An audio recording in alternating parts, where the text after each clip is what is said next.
ब्राह्मण महासभा पहुंचे तो जातिवाद नहीं है, हिंदू महासभा पहुंचे तो जातिवाद नहीं है, और अगर हम सहयोग करें और इंसाफ की मांग करें तो जातिवाद है। तो हाँ, मैं हूं जातिवादी, जिसको जो करना है वो कर ले। आपको यादवों से गुरेज है, आप हिंदू नहीं मानते यादव को। विश्वकर्मा के घर पहुंचा क्या हिंदू महासभा? दलित की बेटी हाथरस में पहुंचा क्या हिंदू महासभा? नहीं ना। हिंदू महासभा बलात्कारी के साथ खड़ा था, ये आपको सोचने की बात है। ये वीडियो सुना आपने। देवरिया मामले में प्रेम यादव के घर कोई नहीं जा रहा है, जबकि सबसे पहले उसकी मौत हुई। एक ब्राह्मण महासभा के नेता ने तो यहाँ तक कह दिया कि ये कहाँ साफ हुआ है कि प्रेम यादव की हत्या हुई है। हो सकता है वो खुद ही गिरकर मर गया हो। लेकिन सोचिए, मुख्यमंत्री सत्यप्रकाश दुबे पीड़ित परिवार से मिले। ये सच है कि उनके परिवार के 5 लोग की मौत हुई और उनसे सरकार को मिलना चाहिए, ये बिल्कुल सही बात है। लेकिन एक दूसरा सवाल है कि क्या इसे हिंदू संगठन जो मिल रहे हैं, सरकार का जो अमला, सरकार की लोग, योगी आदित्यनाथ मिल रहे हैं, डिप्टी सीएम मिल रहे हैं, वो तो सही है क्योंकि वो परिवार ज़्यादा पीड़ित है। एक हत्या प्रेम यादव की हुई है, उधर से 5 हत्याएं हुई है, 5 लोग की मौत है। लेकिन क्या इसमें जातिवाद हो रहा है? क्या प्रेम यादव है इसलिए उसके साथ प्रशासन के सवर्ण समाज के लोग खड़े नहीं हैं? सोचिए, अब तक योगी आदित्यनाथ ने दुबे के परिवार से मुलाकात की है, दुबे जी के। उसके बाद ब्राह्मण महासभा भी उन्हीं से मिल रहा है, हिंदू महासभा उन्हीं से मिल रहा है, आरएसएस के लोग उन्हीं से मिल रहे हैं, डिप्टी सीएम जो है ब्रजेश पाठक वो उन्हीं से मिले हैं, एमएलए जो हैं ब्राह्मण समाज के जो एमएलए हैं, पहले वो पत्रकार थे, वो भी उन्हीं से मिले हैं, एमपी उन्हीं से मिले हैं। तो तमाम जो हिंदू संगठन हैं वो उन्हीं से मिले हैं और इसी को लेकर ये महिला तमाम सवाल उठा रही है। लेकिन इस पर आगे बढ़ेंगे। लेकिन सबसे बड़ी खबर है, सत्यप्रकाश दुबे जी के जो परिवार की हत्या हुई है उसमें जो मास्टरमाइंड है, देवरिया केस, बड़ी खबर आपको चौंका देगी। सत्यप्रकाश दुबे के परिवार पर गोलियां चलाने वाला मुख्य आरोपी नवनाथ मिश्रा को गिरफ्तार कर लिया गया है। मतलब दुबे जी की फैमिली पर सबसे ज़्यादा जो गोलियों की बौछार की, उसका नाम है नवनाथ मिश्रा। कहा जा रहा है कि सत्यप्रकाश दुबे और उनके 4 लोगों की हत्या में ये शख्स सबसे बड़ा आरोपी है। सत्यप्रकाश दुबे और उनके परिवार के 4 सदस्यों की हत्या करने के मामले में पुलिस ने मुख्य आरोपी नवनाथ मिश्रा को गिरफ्तार किया है। इस खबर पर लिखना तो बहुत चाह रहा था, लेकिन शासन प्रशासन ने हाथ बांध रखे हैं। आप लोग समझदार हैं, समझ रहे होंगे कि मैं क्या लिखना चाह रहा था। अगर आप समझ गए तो सोचिए, इस तरह के लोगों ने ट्वीट किया तो सवाल है कि क्या कोई बड़ी कॉन्स्पिरेसी हुई है?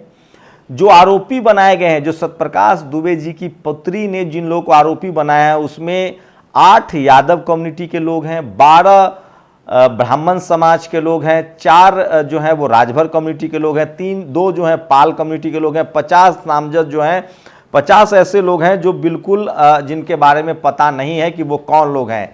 तो सवाल है कि सारे हिंदू संगठन वहाँ क्यों जा रहे हैं और एक नवनाथ मिश्रा की गिरफ्तारी का क्या संकेत है? क्या एक बड़ी पॉलिटिकल कॉन्स्पिरेसी है? अच्छा हुआ अखिलेश यादव ने बहुत नपा तुला बयान दिया है। मुकेश मोहन लिखते हैं, सवर्ण वर्सेज मुस्लिम की लड़ाई होगी, सवर्ण जीतेगा। सवर्ण वर्सेज ओबीसी की लड़ाई होगी, सवर्ण जीतेगा। सवर्ण वर्सेज एससी की लड़ाई होगी, सवर्ण जीतेगा। सवर्ण वर्सेज एसटी की लड़ाई होगी, सवर्ण जीतेगा।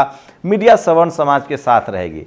जब मुस्लिम बनाम एससी एसटी ओबीसी की लड़ाई होगी तब मीडिया हो सकता है कि एससी एसटी ओबीसी के साथ रहे। तो मामले में विपक्ष कोई भी हो, जीतेगा सवर्ण ही। इसे कहते हैं सिस्टम। बाकी इल्विस यादव जैसे कठपुतलियों के सिस्टम फर्जी हैं। तो इस तरह के तमाम लोग सवाल उठा रहे हैं। और सोचिए किस तरह से ये खबर इसलिए हाई प्रोफाइल हुई, ये जमीनी विवाद को लेकर एक खेल शुरू हुआ, हत्या हुई। अब जाकर योगी आदित्यनाथ ने एक फरमान जारी किया। उन्होंने कहा है कि 1 महीना से ज़्यादा या 24 घंटे से ज़्यादा कोई भी ज़मीनी विवाद का मामला न रहे।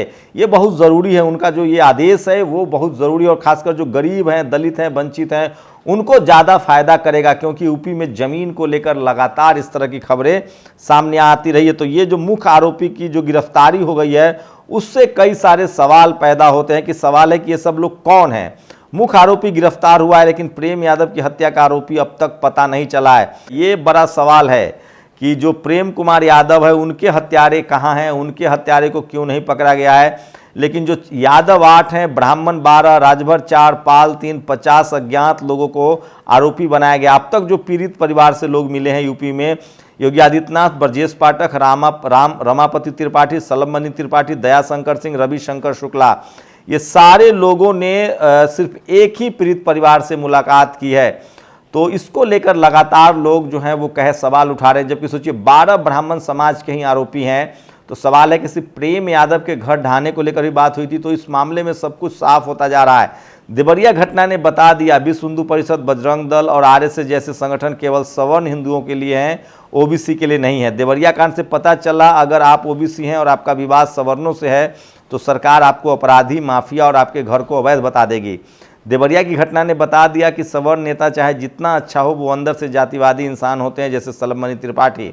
सलमणि त्रिपाठी की एक्सेप्टेंस बहुत ज़्यादा थी, तमाम लोग उनके जो एक्टिवनेस था, जो सरकार में रहते हो, चूँकि मुख्यमंत्री जी के वो सलाहकार भी रहे, मीडिया सलाहकार, पहले पत्रकार भी थे, तो लोग जब भी उनको ट्वीट करते थे वो मदद के हाथ बढ़ाते थे। लेकिन इस घटना में जाति का एंगल सामने आ रहा है।